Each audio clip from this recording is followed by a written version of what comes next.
সময় 15 শতক। বঙ্গ সালতানাতের রাজধানী গৌড় থেকে খানিক দূরে দক্ষিণ পশ্চিম বাংলার বদ্বীপ অঞ্চল।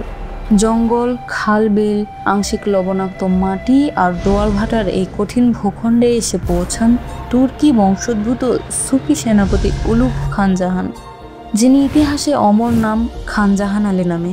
তিনি বুঝেছিলেন এই ভূমি জয় করা যাবে না তলোয়ারের জোরে। এখানে টিকে থাকতে হলে জয় করতে হবে জলকে, কারণ মানুষ টিকে থাকে তখনই যখন জল টিকে থাকে।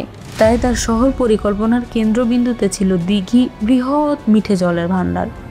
দিঘির চারপাশে গড়ে ওঠে বসতি, পাশে উঁচু মাটির রাস্তা ও ব্রিজ, আর খাল দিঘির নদীর এমন সংযোগ তৈরি করেন যাতে বর্ষায় শহর ডুবে না যায় আর খরায় তৃষ্ণায় না মরে। এভাবেই শুরু হয় এক অনন্য নগরায়ন খলিফাতাবাদ, যেখানে প্রকৃতি আর মানুষের সহাবস্থান এক নতুন রূপ পায়। বাগেরহাট নামটির উৎপত্তি নিয়ে আজও দ্বন্দ্ব আছে। নামটির ব্যাখ্যায় দুইটি মত প্রচলিত। একটি বলে সুন্দরবনের সন্নিকটে বাঘের উপস্থিতির কারণে বাঘের হাট থেকে বাগের হাট। অন্যটি বলে বাঘ অথবা বাগান সমৃদ্ধ আরামদায়ক জনপদ অর্থে পারসিক সুরে গড়ে ওঠা উচ্চারণ। চূড়ান্ত এক বাক্যেও কোনো সিদ্ধান্ত নেই। নামের রহস্যটুকুই এই শহরের পরিচয়ের অংশ হয়ে আছে।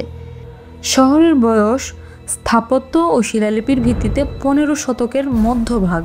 প্রতিষ্ঠাতার সমাধিলিপিতে তার মৃত্যু তারিখ ধরা হয় 1459 খ্রিস্টাব্দ, অর্থাৎ ঠিক এই সময়েই খলিফাতাবাদের স্বর্ণযুগ পূর্ণতায় পৌঁছেছিল।